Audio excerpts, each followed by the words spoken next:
सप्रेम जय महाराष्ट्र. महाराष्ट्रभरातून शिवसेना एक वादळ या माध्यमाला पाहणाऱ्या तुम्हा तमाम प्रेक्षकांना, सर्व शिवसैनिकांना माझा अनिश गाढवेचा मानाचा जय महाराष्ट्र. जर हे माध्यम तुम्ही पहिल्यांदाच पाहत असाल, ताबडतोब या माध्यमाला सबस्क्राईब ठेवा.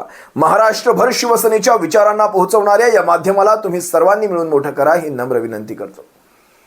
काल बऱ्याच शिवसैनिकांकडनं, बऱ्याच प्रेक्षकांकडनं मला ज्योती वाघमारेंचा एक व्हिडिओ पाठवण्यात आला. कुतूहलाने मीही तो व्हिडिओ उघडून पाहिला. खरं तर ज्योती वाघमारेंचा मी कुठलाही व्हिडिओ पाहत नाही, कारण ज्योती वाघमारेंच्या व्हिडिओमध्ये पाहण्यासारखं काहीच नसतं. त्यांनी टीकाही करावी, ती मुद्द्यांवर करावी. ज्योती वाघमारेंनी जर एखादं तोडून वाक्य बोलावं, ते विचारांवर बोलावं, तत्वांवर बोलावं. कायम ज्योती वाघमारेंचा कुठलाही व्हिडिओ पहा, त्यांची मुंबईतली भाषणं पहा, त्यांची दिल्लीतली भाषणं पहा, त्यांची प्रेस कॉन्फरन्स पहा, त्यांची एक टोन ठरलेली आहे, त्यांची एक बोलण्याची लय ठरलेली आहे. त्या एकाच लयीत बोलतात. मग ते पार्लमेंटच्या आतमध्ये त्यांचं मी तिसरं भाषण त्या दिवशी पाहिलं, तेही त्याच टोनमध्ये. मी म्हटलं काही खासदार केल्यानंतर काही बदल झाले असतील, अजिबात नाही. त्यांना मी पत्रकारांच्या समोर पाहतो, पत्रकारांच्या समोर बोलताना तोच ओढून ताणून आणलेला भाव, चेहऱ्यावरचे ते धीरगंभीर ते हावभाव, म्हणजे कृत्रिम हावभाव, सारं काही चेहऱ्यावर, सारं काही कृत्रिम. ते हावभाव पाहिल्यानंतर का कुणास ठाऊक तो व्हिडिओ पुढचा त्यांचं काय जे त्यांनी म्हणणं मांडलं असेल, ते म्हणणं ऐकण्याची मला इच्छाच उरत नाही. तुम्ही समजू शकता मला काय सांगायचंय. ज्यावेळेस त्यांच्या कुठल्या आरोपावर उत्तर द्यायचं असेल, त्यासाठी त्यांचा व्हिडिओ पाहावा लागेल, आणि व्हिडिओ पाहण्यासाठी त्याच्यामुळे तसं काही मिळालं पाहिजे. मला ज्योती वाघमारेंच्या आजवरच्या कुठल्याही व्हिडिओमध्ये मला एका कवडीचं तथ्य मिळालं नाही. पण ते दोन शब्द, घरकोंबडा आणि महागद्दार, याच्यावर उत्तर मात्र देणं मला क्रमप्राप्त आहे. म्हातारी मेल्याचं ते काय म्हणतात, म्हातारी मेल्याचं दुःख नाही, पण तो काळ सोकावत जातो, आणि तो काळ सोकावू नये यासाठी हे माझं उत्तर. आता ज्योती वाघमारे, खरं तर त्यांनी आपलं आत्मपरीक्षण करावं. ज्या ज्या वेळेस तुम्ही मीडियासमोर येता, ज्या ज्या वेळेस तुम्ही एखादी बाईट देता, ज्या ज्या वेळेस तुमचे काही विशिष्ट पत्रकार असतील, जे पत्रकार आम्ही कधीच पाहिले नाहीत, पण त्यांच्या माध्यमांवर तुमचे व्हिडिओज येत असतात, ठरवलेल्या काही फेसबुक माध्यमांवर असतील, त्या माध्यमांवरच्या कमीत कमी कमेंट्स वाचायला हव्यात. कमेंट्स का वाचायचे असतात लक्षात घ्या. आपला आरसा असतो. तुम्ही आजच्या, मी तुम्हाला खरं तो व्हिडिओ दाखवेल ज्या व्हिडिओमध्ये त्यांनी आरशाचा उल्लेख केलेला आहे, आणि त्यात एक दोन शेरो शायऱ्या सुद्धा मारलेल्या आहेत. आरशाचा उल्लेख. आरसा, जर तुम्हाला आरसा पाहायचा असेल तर तो आरसा आहे जनतेचा आरसा, आणि जनतेने आरशामध्ये ज्या कमेंट्स लिहिलेल्या आहेत, त्या कमेंट्समधून तुम्ही जो मुद्दा मांडत आहात, तो मुद्दा जनतेपर्यंत किती पोहोचतोय, कसा पोहोचतोय, कितपत पोहोचतोय आणि कुठपर्यंत पोहोचतोय, हे फार महत्वाचं आहे. जनता तुमच्या मुद्द्याला इथे घेत नाही, जनता तुमच्या मुद्द्याला इथे घेते, हृदयात घेत नाही, डोक्यात घेते. जनता ज्यावेळेस तुमचे हे सगळे व्हिडिओ पाहते, त्यावेळेस प्रत्येकाच्या तोंडी तुमच्याविषयी अपशब्दच असतो. हे मी म्हणत नाही. आपण जाऊन आपल्या कमेंट्स पाहायच्या, आपल्या कमेंट्समध्ये साराच्या सारा उद्धार झालेला असतो. संपूर्ण शिंदे गटासकट सगळ्यांचा उद्धार, सगळ्यांचा उद्धार. आपण का बरं आपल्या मुख्य नेत्यांना एवढं बदनाम करता? म्हणजे आपण जर शांत राहिला तर जनताही शांत राहील. ते कमेंट करणारे कमेंटही करणार नाहीत, उद्धार होणार नाही कमीत कमी. हे काय म्हणतात? तत्पूर्वी मला वाटतं तुम्हाला तो व्हिडिओ दाखवावा, ज्यामध्ये यांनी शिवसेनेच्या पक्षप्रमुखांविषयी अपशब्द वापरला.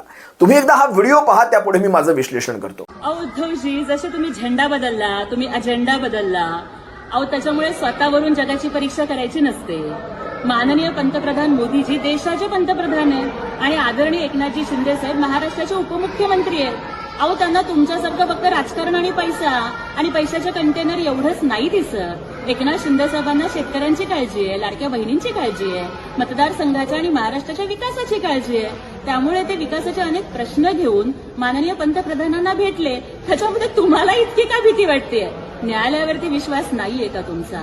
या देशाच्या संविधानानं जी न्याय व्यवस्था डॉक्टर बाबासाहेब आंबेडकरांच्या संविधानाप्रमाणे चालते ना, ती इतकी मजबूत आहे की ती प्रत्येकाला न्याय देते. आणि म्हणूनच आमच्या पक्षाचा, आमच्या नेत्याचा संविधानावर आणि संविधानाप्रमाणे चालणाऱ्या न्याय व्यवस्थेवर विश्वास आहे.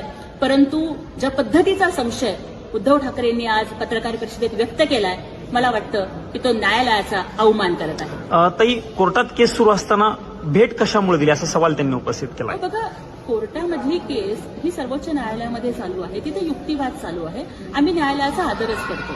पण मला सांगा की मग एका उपमुख्यमंत्र्यांनी, एका पक्षाच्या नेत्यांनी आपल्या राज्याच्या विकासाचे प्रश्न घेऊन पंतप्रधानांना भेटायचंच नाही का? अहो, उद्धव ठाकरे हे घर कोंबडा आहे. ते कधी घराच्या बाहेर पडत नाही. त्यांना कुणाचं देणं घेणं नाही. आता फक्त त्या झेंजीच्या आंदोलनाला ते कसे काय दिल्लीपर्यंत आले रीलमध्ये झळकण्यासाठी, ते त्यांचं त्यांनाच माहिती. कारण बुडत्याला काडीचा आधार तसा उद्धव ठाकरेंना दीप्तीयांचा आधार असं झालं. त्यामुळे आता त्यांचं राजकारण हे फक्त त्याच्यावरती चाललंय. अहो, त्यांना विकास माहिती नाही, त्यांना प्रश्न माहिती नाहीत. जनतेच्या प्रश्नासाठी जाऊन भेटायचं असतं, त्याचा पाठपुरावा करायचा असतो, हे माहितीच नाही ना उद्धव ठाकरेंना. त्यामुळे त्यांना सारखं तसं वाटतं. फोमो झालाय त्यांना झेंजीच्या भाषेत. गद्दारांना भेटायला वेळ आहे, पण झेंजींना भेटायला त्यांना वेळ नाही, आंदोलनकर्त्यांना भेटायला वेळ नाही असं तेही म्हणतात. उद्धव ठाकरे हे स्वतः महागद्दार आहेत. महागद्दार, महाराष्ट्राचे गद्दार. कारण लोकशाहीप्रमाणे जनादेश सगळ्यात महत्वाचा असतो. 2019ला जो जनादेश महाराष्ट्राच्या जनतेने दिलेला होता ना, त्या जनादेशाशी गद्दारी करण्याचं काम हे उद्धव ठाकरेंनी केलेलं आहे. जेव्हा कोविडमध्ये जनता हुरपळत होती ना, तेव्हा मुख्यमंत्री म्हणून स्वतःचं कर्तव्य न निभवता घर कोंबडा बनून फेसबुक लाईव्ह करून जनतेशी गद्दारी करण्याचं काम हे उद्धव ठाकरेंनी केलेलं आहे.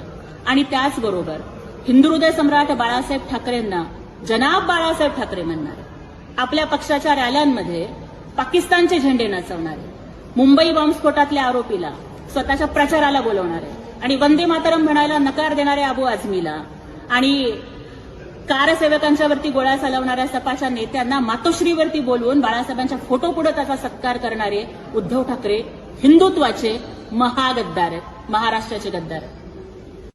व्हिडिओ पाहिल्यानंतर जे जे या व्हिडिओच्या सुरुवातीला मी म्हणालो ते कृत्रिम हावभाव, ती एकच टोन, बोलण्याची ती एक पद्धत एकच, ते म्हणजे चेहऱ्यावरचे एक वेगळेच हावभाव, जे पाहिल्यानंतर पुढे काही बोलायची इच्छाच होत नाही. मला खरं तर नारायण राणे असतील, म्हणजे संपूर्ण राणे कुटुंब हे भाजपाकडनं फक्त शिवसेनेवर बोलण्यासाठी आहे, भाजपाकडनं. तसं ज्योती वाघमारे म्हटलं तर शिंदे गटाकडनं, म्हणजे शिवसेनेच्या पक्षप्रमुखांवर अगदी कुणालाही या सोडत नाही, कुणालाही. म्हणजे अगदी शिवसेनेच्या आदित्यसाहेब ठाकरेंवर, उद्धवसाहेब ठाकरेंवर, रश्मी वहिनींवर. मला नवल वाटतं, म्हणजे एवढी राजकीय काय म्हणतात त्याला अपरिपक्वता मी पहिल्यांदाच पाहतोय. तुमच्याकडे नीलम गोऱ्हे आहेत, तुमच्याकडे मनीषा कायंदे आहेत, तुमच्याकडे इतर तुमच्या साऱ्या महिला नेत्या आहेत. यांना तुम्ही कधी ठाकरे कुटुंबावर, उद्धव साहेबांवर, रश्मी वहिनींवर, आदित्य साहेबांवर तुम्ही अशा प्रकारचं बोलताना पाहणार नाहीत. काही का असे ना, कधी काळी एखादी दुसरी टीका असेल, मी समजू शकतो, पण यांना तुम्ही कधीही पाहणार नाहीत. पण या ज्योती वाघमारे यांचं मला काहीच कळत नाही. म्हणजे राजकीय प्रगल्भता यांच्यामध्ये किती आहे मला माहित नाही. बोलताना आपण कमीत कमी आपण अशा व्यक्तिमत्वांवर ज्यावेळेस बोलतो त्यावेळेस फार विचार करूनही फार जपून बोलायचं असतं. म्हणजे यांनी आरोप करताना शिवसेनेच्या पक्षप्रमुखांना तुम्ही त्या व्हिडिओत पाहिला असाल, म्हणतायत विकासाचा पाठपुरावा सुद्धा करायला लागतो, उद्धवजींना हे माहीत नाही. यांना कमीत कमी एवढी तरी प्रगल्भता असायला हवी. तुमच्यासारखे आजवर उद्धव साहेबांनी अनेक खासदार, अनेक आमदार, अनेक नगरसेवक निवडून आणलेले आहेत. तुम्ही एका राज्यसभेवर एकनाथ शिंदेनी तुम्हाला एका विशिष्ट जबाबदारी दिलेली आहे.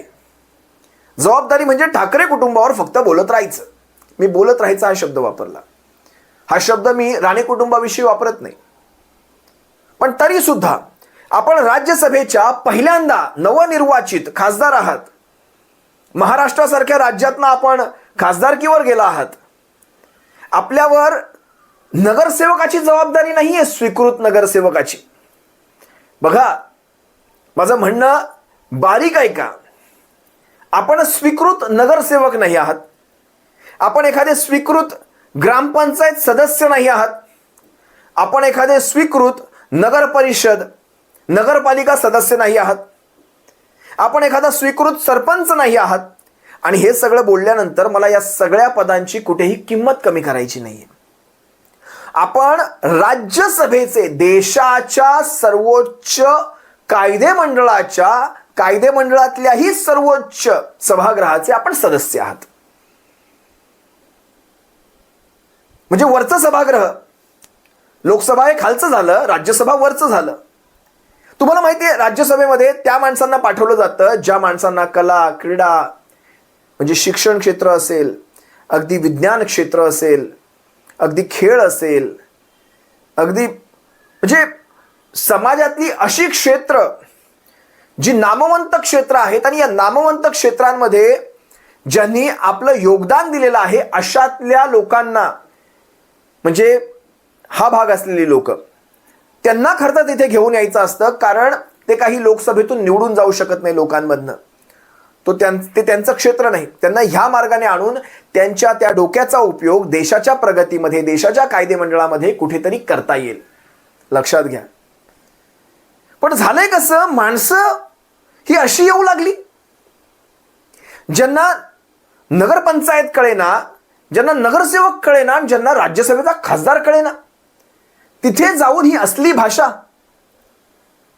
खरं तर ज्योती वाघमारेंनी आपल्या खासदारकीचा उपयोग, आता तुम्ही राज्यसभेचे खासदार म्हणजे तुम्हाला कुठलं असं मतदारसंघ नाही, तुम्ही संपूर्ण महाराष्ट्रात कुठेही आपलं कार्यक्षेत्र तुम्ही बनवू शकता. ठीक आहे, तुमचे पक्षाचे तुमचे मुख्य नेते एकनाथ शिंदे, त्यांनी तुम्हाला संधी दिली, त्यांचं नाव तुम्ही 10 वेळा घेणार, चला एक समजू शकतो. पण तुम्ही ज्यावेळेस दुसऱ्या पक्षांवर टीका करता त्यावेळेस त्याला तथ्य, मुद्दे ठेवा. कारण तुम्ही राज्यसभेचे आहात, तिथे ज्यावेळेस बोलता प्रत्येक गोष्ट पटलावर येत असते. समजा आता तुम्ही त्या दिवशी राज्यसभेत नव्हतात, पण ती सवय लावून घ्या. आपण घरकोंबडा म्हणालात, 2 दिवसांपूर्वी तुमच्याच तुमचे मुख्य नेते ज्यांना आपलं सर्वोच्च नेतृत्व मानतात, त्या नरेंद्र मोदींनी जवळपास 3-4 दिवस लाईव्ह येण्याचा आणि रील टाकण्याचा तो फंडा उभ्या देशाने पाहिला. विद्यार्थ्यांचं आंदोलन हाकेच्या अंतरावर असताना त्यांच्याशी जाऊन बोलण्याची तुमच्या पंतप्रधानांची तिथे इच्छा झाली नाही.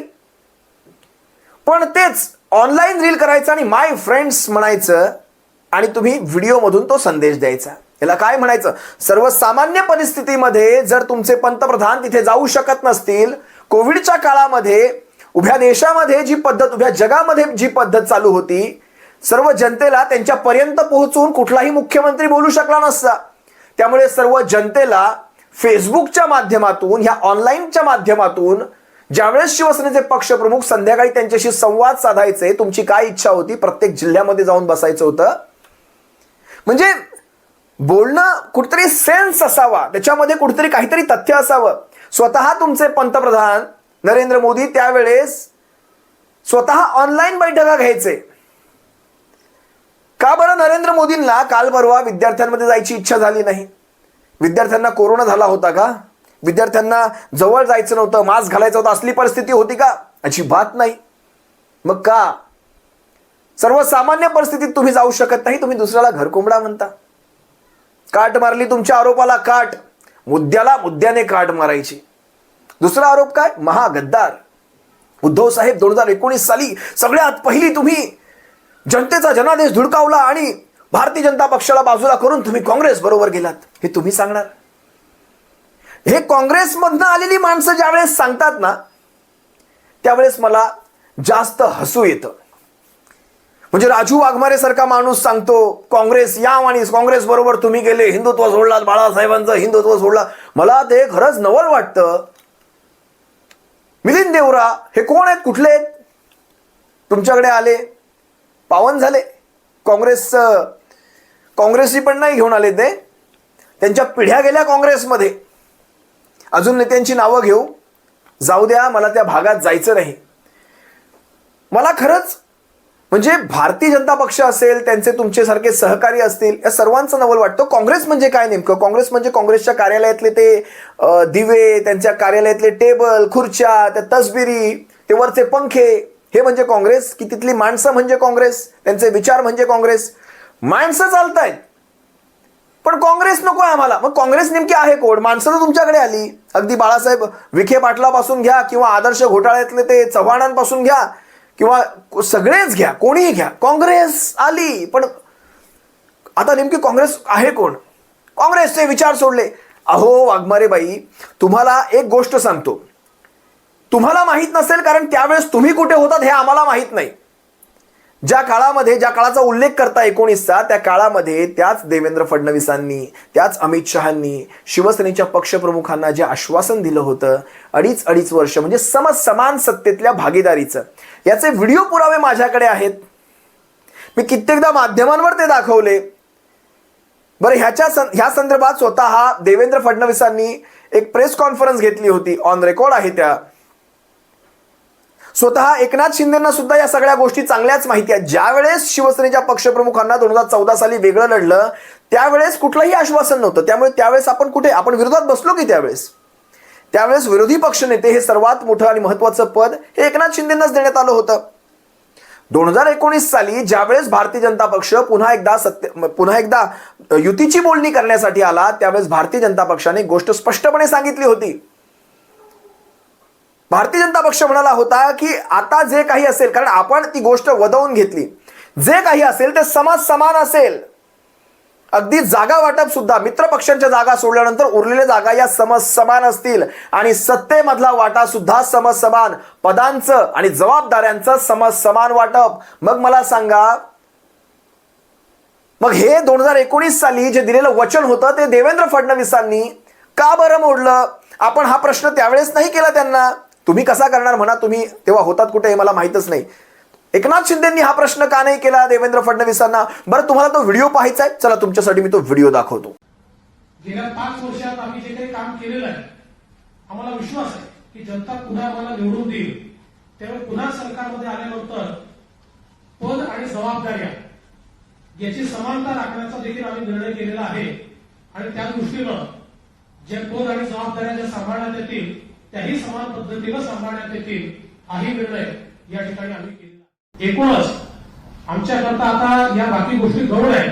याच्यामध्ये काही जर कुठे कन्फ्युजन तयार झालं तर माननीय उद्धवजी आणि माननीय अमित भाई हे दोघं सक्षम आहेत, ते निर्णय घेऊ शकतात. ते निर्णय घेतील तो अंतिम निर्णय असणार आहे. पण कुठलंही कन्फ्युजन आता आमच्यामध्ये नाही. आम्ही सगळ्या गोष्टी नीट चर्चा करून या ठिकाणी त्याचा निर्णय केलेला आहे. ज्या गोष्टी तुम्हाला सांगता येतील त्या सांगितलेल्या आहेत. काही गोष्टी कालांतराने तुमच्यापर्यंत पोहोचणार आहेत, कारण एवढी यादी काही वाचता येत नाही. त्याच्यामुळे मला असं वाटतं की आज आमच्या सगळ्यांकरता हा एक अत्यंत आनंदाचा दिवस आहे की पुन्हा एकदा व्यापक जनहिताकरता आणि त्यासोबत राष्ट्रीय विचाराचे पक्ष हे या ठिकाणी एकत्रित आलेले आहेत. मी या निमित्ताने माननीय उद्धवजींचे आभार मानतो, माननीय अमित भाई. हा पुरावा पाहिल्यानंतर सुद्धा तुमच्या मनात काही शंका असतील तर तुम्हाला आणखी एखादा पुरावा ठेवावा लागेल. माझ्याकडे असे शेकडो पुरावे आहेत. तुमच्यासाठी आणखी एक ठेवतो, हा पुरावा पहा. युतीची 25 वर्षाची अधिक सत्ता होती नव्हती पण सुखाची होती, कारण आपल्यामध्ये तशी काही खेचाताणी नव्हती. आणि म्हणून मला असं वाटतं काल जो आपण काही निर्णय घेतला त्याच्यामध्ये आपण लोकसभेच्या 22 जागा लढत होतो, त्याच्यात आणखीन एक वाढून घेतलेली आहे. त्याच्यानंतर जे मुद्दे आपण उचलले होते त्याचा निकाल आपण लावलेला आहे. मग शेतकऱ्यांचा असेल, आपला 500 फुटांचा आहे, नाणारचा मुद्दा आहे, अशा बऱ्याच गोष्टी आहेत. आणि सगळ्यात महत्वाचं म्हणजे मुख्यमंत्री जे बोलले त्याचा अर्थ तुम्हाला नीट कळला का? काय? समान जागा नाही, समान जागा नाही, समान जागा, समान न्याय नाही, समान जागा आणि जबाबदाऱ्यांच्या अधिकाराचा समान वाटप. याचा अर्थ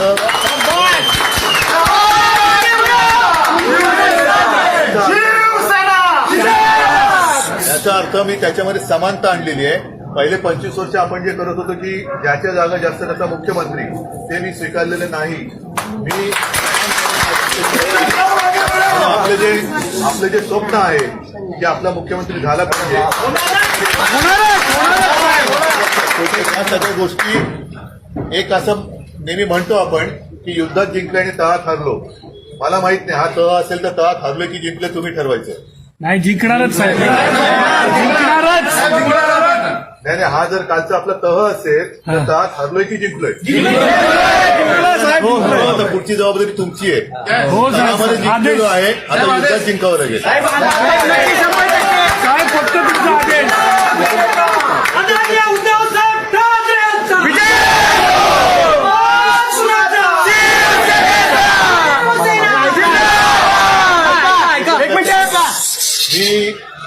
अर्थातच शिवसेना प्रमुखांचा पुत्र म्हटल्यानंतर जे काय मी करेन ते माझ्या शिवसैनिकाच्या हिताचं करेन. त्याच्यामध्ये मी कधी माझा स्वार्थ बघितलेला नाही, बघणार नाही. आणि शिवसैनिकाच्या आयुष्यात सुद्धा किती नुसतं संघर्ष करत बसायचं, त्याला लावायचं. मी लढ म्हटलं तर तुम्ही लढायची तयारी तुमची आहे. 100% तुमच्या भरोश्यावरतीच जे काय करतो ते मी करू शकतोय. म्हणून हा विश्वास हे प्रेम असंच ठेवा आणि या असंच राहणार, विश्वासाच्या साहेब. भरोश्यावरतीच मी शिवसेना आणि महाराष्ट्राला पुढे. शिवसेनेच्या पक्षप्रमुखांनी त्यावेळेस ज्यावेळेस मातोश्रीवर ही बोलणी झाली, बाहेर येऊन त्यावेळेस तिथे ईशान्य मुंबईचे सारे शिवसैनिक जमले होते, हेही सांगतो.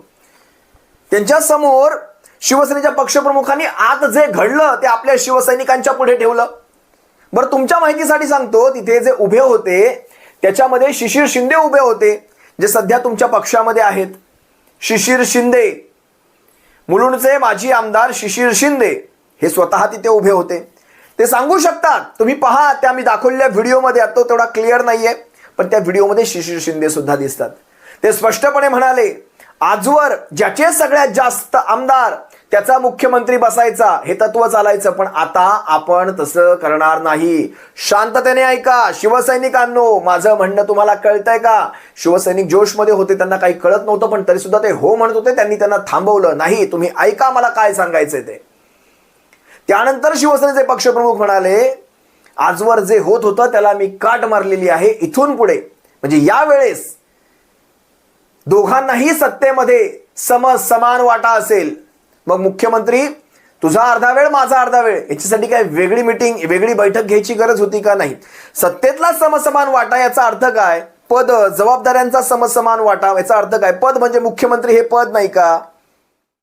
वाघमारे ताई, तुमचा दुसरा आरोप महागद्दार हा खोडून काढला, संपला. मुद्द्यांसकट, पुराव्यांसकट.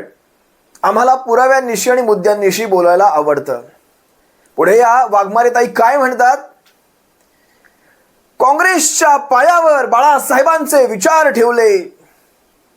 सोनिया गांधींच्या, माफ करा, काँग्रेसच्या नाही, सोनिया गांधींच्या पायावर. वाघमारे ताई, तुमच्या माहितीसाठी सांगतो, 2019 पासून जेव्हापासून शिवसेना आणि काँग्रेस एकत्र आली तेव्हापासून शिवसेनेच्या पक्षप्रमुखांची आणि सोनिया गांधींची ही जर भेट तुम्ही मोजाल तर आत्तापर्यंतची, म्हणजे आजच्या तारखेपर्यंत 11 ऑगस्ट पर्यंतची ही तिसरी भेट झालेली असेल. 11 ऑगस्ट पर्यंत. आणि ही तिसरी भेट, त्यातली एक भेट माझ्या मते ते स्वतःच मातोश्रीवर आले होते आणि उरलेल्या 2 भेटी या तिकडे दिल्लीत जाऊन झाल्या. तिसरी भेट, जे म्हणतात काँग्रेसच्या पायावर शिवसेना ठेवली, सोनिया गांधींच्या पायावर. तिसऱ्या भेटीमध्ये सोनिया गांधींच्या पायावर जर शिवसेना जात असेल तर तुमचे मुख्य नेते आठवड्यातून 3 वेळा भेटतात. शिवसेना कोण कोणाच्या पायावर ठेवतं हे तुम्ही सांगावं आम्हाला. आठवड्यातून 3 वेळा भेटणारे आणि 6-7 वर्षातून 3 वेळा भेटणारे, फरक कळत असेल तुम्हाला. आपण खासदार आहात. पुढे आणखी यांचा मुद्दा काय? मला यांच्या कुठल्याच बोलण्यात मला कुठलाही मुद्दा भेटला नाही. पुढे काय म्हणतायत? पाकिस्तानचे झेंडे नाचवले आपल्या मिरवणुकांमध्ये. एक पुरावा शोधून द्यायचा. एक पुरावा, ज्या दिवशी एक पुरावा मिळेल पाकिस्तानच्या झेंड्याचा, ही मिशी आणि ही दाढी दोन्ही काढून फिरेल. एक पुरावा द्यायचा. आमचं हे बोलणं हे असं आहे, जे इथे आहे तेच इथे आहे. पोटात पण आणि ओठात पण आणि हृदयात पण तेच. आणि आम्ही ढंके की चोट पे बोलतो. ढंके की चोट पे कसं म्हणतात? दाढी आणि मिशी काढून फिरेल. तुम्ही म्हणाल तर डोक्यावरची केस सुद्धा काढून फिरेल. पाकिस्तानच्या झेंड्याचा एक पुरावा द्यायचा. जनाब बालासाहेब, काय ते जनाब बालासाहेब, हिंदू हृदय सम्राट काढून जनाब बालासाहेब बोलायचं. म्हणजे काहीही बोलत राहायचं, तथ्याशिवाय, पुराव्यांशिवाय. पुरावे ठेवा पुरावे. एक पुरावा ठेवायचा. बाळासाहेबांना जनाब बाळासाहेब म्हणण्याची ही वेळ आमच्यावर आली नाही. परभणीत आम्ही महापौर दिला, एका शिवसैनिकाला महापौर बनवला. मुस्लिम असला तरी तो शिवसैनिक होता. त्याच्यावर तुम्ही रान उठवलात आणि स्वतः तिकडून आमदार कोण केला? आम्ही महापौर केला म्हणून रान उठवणारे स्वतः आमदार करतात. तुमचा तो बाब्या, आमचं ते काय. वाघमारे ताई, बोलताना तथ्य असावीत. मी वारंवार सांगतो, अजूनही आपण खासदार आहात, ते खासदारकीसारखं काम दाखवा. अभिमान वाटला पाहिजे आम्हाला. महाराष्ट्राच्या खासदार ज्योतिताई वाघमारे बघा किती पुराव्यांनिशी तथ्यांनिशी बोलतात. आम्हाला अभिमान वाटला पाहिजे. वाटू द्या आम्हाला अभिमान जरासा. मी आज ताईंचा आणखी एक व्हिडिओ पाहिला, मला वाटतं काल परवाचाच असावा. पुन्हा तेच कृत्रिम हावभाव, चेहऱ्यावर सारे कृत्रिम हावभाव, म्हणजे ओढून ताणून ते हावभाव जे आणले जातात ते पाहिल्यानंतर पुढचा व्हिडिओ पाहायची इच्छाच होत नाही. हाही व्हिडिओ पहा एक. असली शिवसेना सिर्फ और सिर्फ आदरणीय एकनाथ जी शिंदे साहब के नेतृत्व की शिवसेना है, और ये इलेक्शन कमीशन ने भी माना है, ये अदालत ने भी माना है, और ये जनता की अदालत ने भी माना है कि सेना क्या होती है. जो लड़ती है वो सेना होती है, बल्कि सेना अस्तित्व के लिए, अस्मिता के लिए और अपनी विचारधारा के लिए लड़ती है. आप जिनकी बात कर रहे हो वो उद्धव ठाकरे जी. अरे मतलब देखो, इतने बड़े पिता के वो पुत्र है, लेकिन फिर भी उन्होंने अपनी विचारधारा सोनिया गांधी जी के चरणों में जिस दिन अर्पित कर दी ना, उस दिन मुझे लगता है कि उन्होंने जनता के साथ गद्दारी की है. अरे उद्धव ठाकरे तो महागद्दार है. मुझे बताइए गद्दारी क्या होती है. 2019 में जनादेश मिला था शिवसेना और बीजेपी महायुति को. तो मुझे बताइए कि शादी एक के साथ करने के बाद अगर आप दूसरे के साथ भाग जाए तो वो गद्दारी नहीं है क्या. क्यों भाग गए उद्धव ठाकरे महाविकास आघाड़ी के साथ सिर्फ मुख्यमंत्री पद की कुर्सी के लिए. वो हिंदू हृदय सम्राट बाला साहेब ठाकरे कहने से कतराते थे. वो बोलते थे जनाब बाला साहेब ठाकरे. तो जब जब उद्धव ठाकरे और संजय राउत सुबह उठकर आईने में देखते होंगे तो उन्हें इस महाराष्ट्र का सबसे बड़ा महागद्दार आईने में दिखाई देता होगा. उनकी अवस्था ऐसी है कि उम्र भर गालिब मैं यही भूल करता गया. धूल तो चेहरे पे थी, मैं आईना साफ करता गया. पुन्हा तेच काँग्रेसच्या पायावर, सोनिया गांधींच्या पायावर शिवसेना. नवल वाटतं ह्या काँग्रेसींचं पण. ज्यावेळेस पक्ष सोडतात त्यावेळेस असे डोक्यातनं पटकन विचार काढून तिकडे ठेवून येतात असं वाटतं. अगदी कोऱ्या पाठीनिशी इकडे येतात.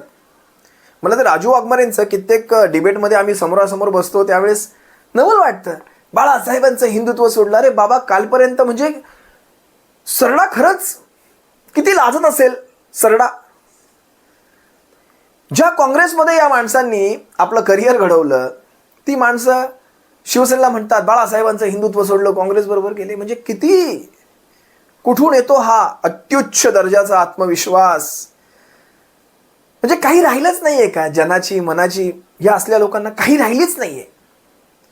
मला त्या शेरो शायऱ्या वगैरे करता येत नाही. यांनी शेवटी तो एक काय शायरी केली ती, आईने का दाग ढूंढते रहे दाग तो चेहरे पर था, आईने को पोछते रहे दाग तो चेहरे. अरे काय त्या शेरो शायऱ्या काय आपल्याला जमत नाही बाबा. ते आपलं काही तो पिंड नाही.